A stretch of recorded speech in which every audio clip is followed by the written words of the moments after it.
தமிழ்நாட்டில் அனைத்து அரசியல் கட்சிகளும் சட்டமன்ற தேர்தலை மனதில் வைத்து செயல்பட்டு வருகின்றன.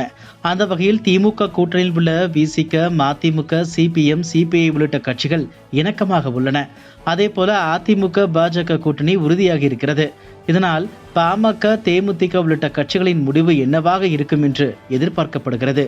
அதேபோல நாம் தமிழர் கட்சி மற்றும் தமிழக வெற்றி கழகம் ஆகிய கட்சிகளின் நிலைப்பாடு குறித்தும் மக்களிடையே விவாதம் எழுந்துள்ளது.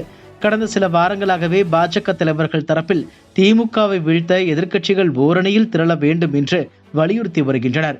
குறிப்பாக தவேகாவை மறைமுகமாக கூட்டணிக்கு அழைத்து வருவதாக சொல்லப்படுகிறது.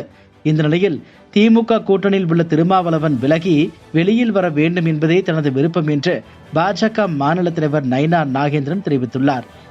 2019 நாடாளுமன்ற தேர்தலுக்கு முன்பாகவே பாஜக தரப்பில் திருமாவளவனுடன் பேச்சுவார்த்தைகள் நடத்தப்பட்டன. அதன்பின் பாஜக கூட்டணியில் புதிய தமிழகம் கட்சி இணைந்து கொண்டது. தற்போது மீண்டும் திருமாவளவனை பாஜக அணுகுவதாக தெரிகிறது. இது தொடர்பாக நெல்லையில் செய்தியாளர்களை சந்தித்து பேசிய பாஜக மாநில தலைவர் நயினார் நாகேந்திரன், பாமகவில் நடப்பது உட்கட்சி பிரச்சனை.